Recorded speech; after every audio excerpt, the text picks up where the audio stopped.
apa kabar Anda hari ini? Bersama saya Revi Melani akan menemani Anda dengan seputar informasi terkini, terupdate, informasi penting yang terjadi di sekitaran kita. Pemirsa, konflik antara Israel dan Iran kini memasuki hari ke-9 dengan eskalasi yang semakin memanas. Sorotan dunia internasional pun mengarah pada sikap Amerika Serikat yang sejauh ini belum mampu menekan Israel untuk menghentikan serangan militernya. Presiden Amerika Serikat Donald Trump dalam pernyataannya di New Jersey mengakui bahwa pihaknya kesulitan untuk meminta Israel menghentikan serangan terhadap Iran. Menurut Trump, posisi Israel saat ini berada dalam situasi yang menguntungkan dalam konflik tersebut. Hal itu membuat upaya penghentian serangan menjadi lebih kompleks dengan diplomatik. Agak sulit untuk menghentikan jika kita melihatnya Israel melakukan dengan baik dalam hal perang. Sementara itu, jalur diplomasi Eropa juga belum menunjukkan hasil. Trump menilai Iran enggan membuka ruang dialog dengan negara-negara Eropa. Meskipun tekanan internasional terus meningkat, situasi ini memperbesar kekhawatiran akan kemungkinan perluasan konflik di kawasan Timur Tengah. Dunia kini menanti apakah diplomasi akan mampu meredakan ketegangan atau justru konflik akan terus meluas. Masih lain, sebuah kapal induk milik Angkatan Laut Amerika Serikat USS Nimitz terpantau melintas di wilayah perairan Indonesia, mulai dari Laut Natuna Utara hingga Selat Malaka. Pergerakan kapal induk tersebut diduga terkait dengan konflik terbaru antara Iran dan Israel. Kapal diperkirakan menuju kawasan Timur Tengah sebagai bagian dari operasi militer Amerika Serikat di wilayah tersebut. Kepala Dinas Penerangan TNI Angkatan Laut Laksamana Pertama TNI Tunggul menyatakan USS Nimitz terakhir kali terpantau mengaktifkan sistem identifikasi otomatis atau EIS di kawasan Traffic Separation Camp atau TSS Utara Belawan. Kapal ini terdeteksi berlayar dari Laut Natuna Utara, melintasi Selat Singapura dan masuk ke Selat Malaka. Melintasnya kapal perang di Amerika Serikat di perairan tersebut masih dalam koridor hak lintas damai dan transit sesuai Konvensi Hukum Laut Internasional atau UNCLOS 1982. Hal senada juga disampaikan Kepala Pusat Penerangan TNI Maijen TNI Christomey Sianturi. Menurutnya kapal perang Amerika Serikat tersebut berlayar di Selat Malaka dengan status lintas internasional tanpa perlu izin dari negara pantai, selama mematuhi aturan dan tidak mengancam keamanan lokal. TNI menegaskan meskipun melintas secara legal, pihaknya tetap siaga dan terus melakukan pantauan aktif terhadap setiap aktivitas kapal asing di perairan strategis Indonesia, termasuk melalui unsur patroli dan sistem pengawasan elektronik. Berita lainnya pemirsa, di tengah konflik global yang kian meningkat, pemerintah Indonesia juga telah mengambil langkah antisipatif dengan menyiapkan rencana evakuasi warga negara Indonesia dari wilayah konflik, khususnya Iran. Menteri Koordinator Bidang Politik, Hukum, dan Keamanan Budi Gunawan menyatakan, evakuasi tahap pertama telah dimulai pada 20 Juni dengan 115 WNI diberangkatkan menggunakan bus dari Teheran menuju Azerbaijan. Sebelum dipulangkan ke Indonesia, hingga saat ini diperkirakan sedikitnya 286 WNI masih berada di Iran dan proses pemulangan akan dilakukan secara bertahap melalui koordinasi antar kementerian dan lembaga terkait. Berita lainnya pemirsa, aksi unjuk rasa yang digelar oleh Serikat Mahasiswa Muslimin Indonesia di depan kantor Kejaksaan Tinggi Sumatera Barat pada Jumat sore berujung ricuh. Kericuhan terjadi saat mahasiswa membakar ban sebagai simbol protes yang kemudian dicegah oleh salah seorang staf intelijen Kejati. Tindakan itu memicu kemarahan massa yang berujung pada kejar-kejaran dan baku hantam antara mahasiswa dan staf Kejati. Aparat kepolisian yang berada di lokasi langsung bertindak cepat untuk melerai dan mengamankan situasi. Staf yang terlibat kemudian dibawa masuk ke dalam kantor Kejati, sementara mahasiswa tetap menuntut pertanggungjawaban atas insiden tersebut. Koordinator aksi Napoleon mengecam tindakan staf Kejati yang dinilai represif. Dirinya menegaskan bahwa aksi tersebut digelar secara damai untuk menyampaikan aspirasi, bukan untuk memicu konflik. Dalam aksinya, mahasiswa menuntut agar Kejaksaan Agung mencopot Kepala Kejati Sumbar Yuni Darwinarsi yang dinilai tidak transparan dalam menangani kasus-kasus hukum, khususnya dugaan penyerobotan lahan negara seluas 650 hektar di Solok Selatan oleh keluarga Bupati Khairunnas.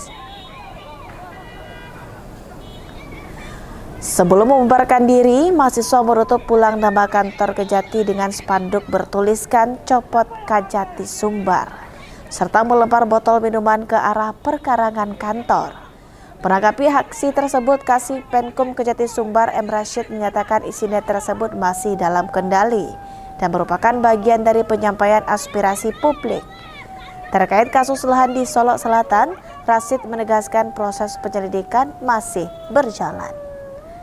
Kasus tersebut bermula dari laporan masyarakat pada Maret 2024 yang menyebut bahwa dugaan pemanfaatan lahan hutan negara untuk penanaman sawit tanpa izin resmi oleh kelompok yang terkait dengan Bupati Solok Selatan.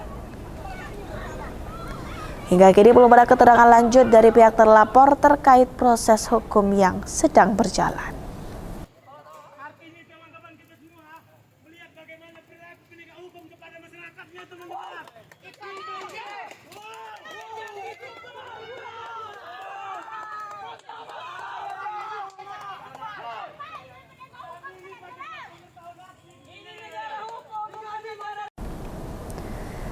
Beralih informasi terupdate lainnya, pemirsa, kasus mutilasi yang menggemparkan Sumatera Barat kembali menyeret perhatian publik. Dari pengembangan penyelidikan Polres Padang Pariaman, terungkap fakta mengejutkan. Pelaku mutilasi ternyata juga terlibat dalam kasus hilangnya 2 mahasiswi yang dilaporkan setahun lalu. Kapolres Padang Pariaman melalui Kasat Reskrim Ibtu AA Regi membenarkan bahwa pelaku mengakui telah membunuh 2 mahasiswi bernama Siska dan Ade. Siska Cika. Panggilannya Cika. Oh, malah. Beralih ke informasi update lainnya, pemirsa, kasus mutilasi yang menggemparkan Sumatera Barat kembali menyeret perhatian publik. Dari pengembangan penyelidikan Polres Padang Pariaman, terungkap fakta mengejutkan. Pelaku mutilasi ternyata juga terlibat dalam kasus hilangnya 2 mahasiswi yang dilaporkan setahun lalu. Kapolres Padang Pariaman melalui Kasat Reskrim Ibtu AA Regi membenarkan bahwa pelaku mengakui telah membunuh 2 mahasiswi bernama Siska dan Ade dan menimbun jenazah mereka di dalam sumur tua yang sudah disemen. Dari hasil penggalian ditemukan 2 kerangka manusia dalam kondisi tidak utuh. Temuan itu kini tengah diperiksa lebih lanjut oleh tim forensik Rumah Sakit Bayangkara Kota Padang untuk proses identifikasi resmi. Sementara itu, masyarakat kembali digegerkan oleh penemuan potongan tubuh di aliran Sungai Batang Anai. Pada Kamis 19 Juli, seorang pencari pasir menemukan bagian paha manusia di Korong Duku, Nagari Kasang. Dengan penemuan ini, total sudah 5 bagian tubuh korban yang berhasil ditemukan. Polisi memperkirakan masih ada 5 bagian lainnya yang belum ditemukan, mengingat pengakuan pelaku bahwa korban dimutilasi menjadi 10 bagian. Sebelumnya, potongan tubuh telah ditemukan di sejumlah titik, mulai dari Batang Anai, Kabupaten Padang Pariaman, hingga ke tempat pelelangan dan Padang Sarai, Kota Padang. Dari hasil identifikasi, potongan tubuh tersebut dipastikan milik Septia Adinda, perempuan berusia 25 tahun. Pelaku mutilasi Satria Johanda alias Wanda kini telah berhasil ditangkap dan tengah menjalani proses hukum. Pihak kepolisian masih terus melakukan pencarian sisa tubuh korban serta pendalaman terhadap kemungkinan korban lainnya.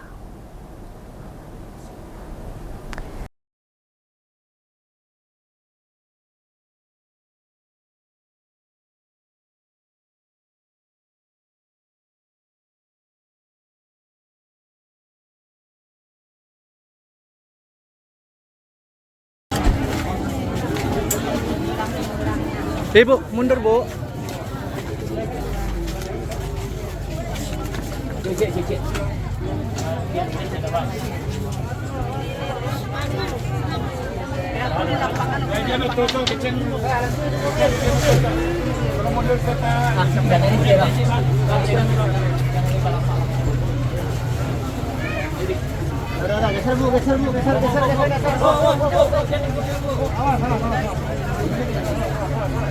Lah, ada yang motor, lah, habis.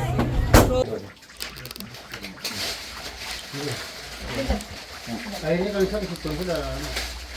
Oh, orang ambang itu. Betul, betul ceritanya. Ini, tunggu dulu, tengokkan dia. Itu kantong-kantongnya pasir loh. Baju itu di TKP. Baju bekas-bekas. Tunggu, setelah baju bekas ini, apa di bawahnya? Itulah pemirsa rangkaian peristiwa yang terjadi, informasi penting yang terjadi dan terkini yang terupdate yang terjadi di sekitar kita. Berita tadi sekaligus menutup perjumpaan kita. Wassalamualaikum warahmatullahi wabarakatuh dan sampai jumpa.